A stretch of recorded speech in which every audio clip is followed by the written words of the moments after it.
You're Julian on the brown note, and why John Barilaro just lost the Liberal Party the next impending New South Wales election. Yippee.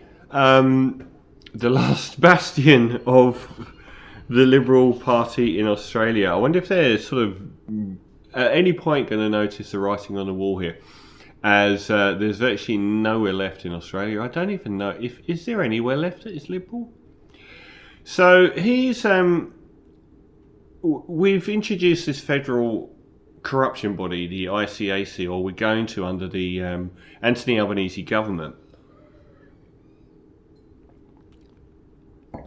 And that task has got a lot easier. With one of the most blatant, self-serving, transparently obvious, cynically... John Barilaro was the deputy leader of the New South Wales government, the coalition with the Nationals. He was the leader of the National Party and deputy prime minister under Gladys Berejiklian. And I've said many times that you work for the coalition, you work for the Liberal Party, you work for the National Party. It's the only job you're guaranteed to get a pay rise if you get the sack, if you lose office, or if you quit. And boy, did he do very well. Dominic Perrottet, the leader of the New South Wales Liberal Party, after Gladys Berejiklian quit to face corruption charges. It's this theme, a sub-thread I can't quite grasp. He's shown no political nous here. If he actually let John Barilaro get away with this up until this stage, he's not going to get away with it, I don't think. But he's shown no political judgment. They've got, I think, is the election this year? I think they've got an election this year. It's going to be dominated by John Barilaro and this unbelievable bit of self-reward, self-care that he's managed to do. And with Albanese trying to introduce a federal ICAC and people like Barnaby Joyce saying that, you know, this is going to destroy politics, the public are probably not going to agree with Barnaby on that one when they see something like John has just done. I mean, the public have just proved they want federal corruption bodies, because even if you do support the Liberal Party, they don't support them giving themselves money like they're doing. Last days of Pompeii? No, it's more like actually Caligula, actually. Barilaro's got a bit of a history to him. Well, he had a big spat with Friendly Geordies. Jordan Shanks, Friendly Geordies, great guy in a country with our relentlessly terrible news media. Barilaro publicly expressed offence at Shanks' mocking depictions where Shanks likens Barilaro to Mario from Super Mario Brothers and was powered by spaghetti. Citing Barilaro's consistent annual victories in the Queanbeyan spaghetti eating contest.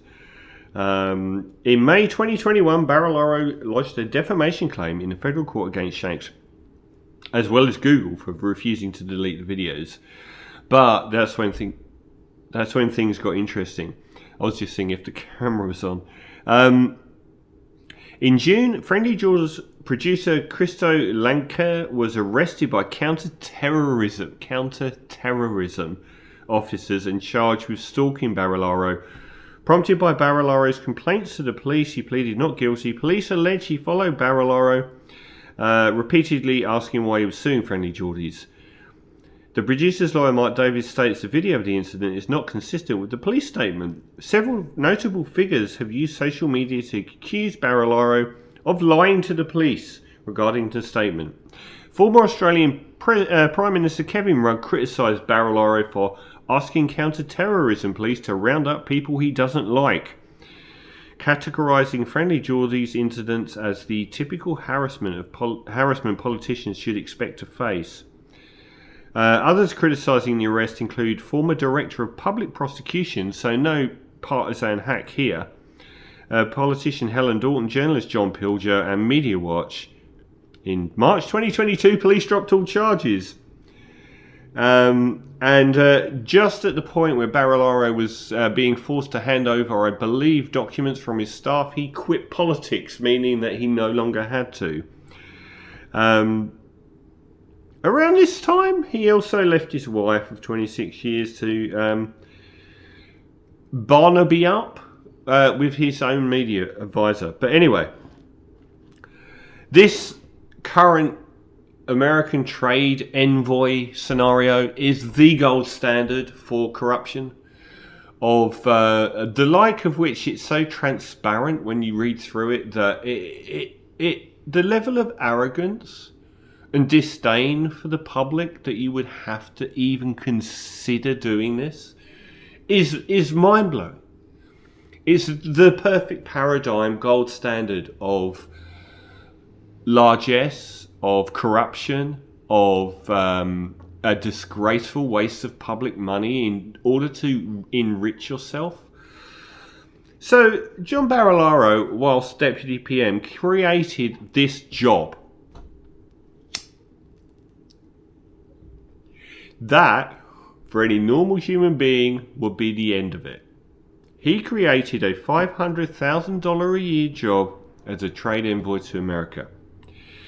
This is around, I guess, August time last year.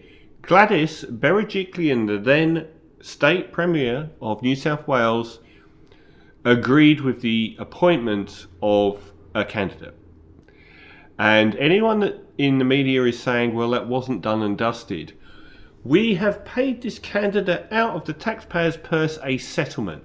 When do you ever get offered a job and get paid a settlement if they rescind it?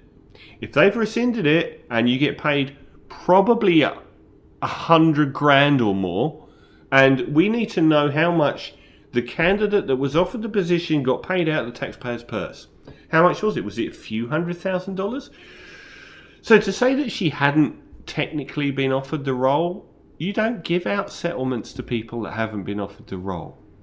That's not legally binding to say, well, you're looking good for the role, we'll let you know. That doesn't get you thousands, hundreds of thousands in settlement money. So it's pretty clear that she was offered a job. Now, Gladys then got ousted a few months later in a corruption scandal. What is this thread? So she gets booted from office. She resigns, and like within days, John Barilaro also resigns his position. And that actually stopped him having to provide the Friendly Geordies legal team with phone records and stuff like that, text messages, because he was no longer in government. But what none of us realised at the time is at that time they then rescinded the job offer to the person that had been offered the role as that $500,000 a year trade envoy to America. Why did John Barilaro quit politics? Well, it seems like he waited. So he waited a little while and then was appointed by his own ex-member of staff in that $500K a year job. A job he created that already had someone that was close enough to having the job that we had to pay them out. He then quits politics and takes up a job after being given it by his own ex-staff member. The optics on this are the classic gold standard. This is one of the greatest corruption scandals for optics there has ever been. It is so transparently clean. Now, Dominic Perrottet has gradually moved himself behind the curtain here to say that he's got nothing to do with what's happened, and moving closer and closer to saying that John Barilaro can't have the job. The latest, as I make this, is that John Barilaro might get paid out a settlement because they won't give him the job now. This will be a role created by John Barilaro where we've paid 2 settlements without appointing anyone. And if that ain't corruption, and if that isn't a terrible functioning government, I don't know what is. So, goodbye Dom, goodbye the Liberal Party from New South Wales. This one's got legs and it's going to run. See you at the election.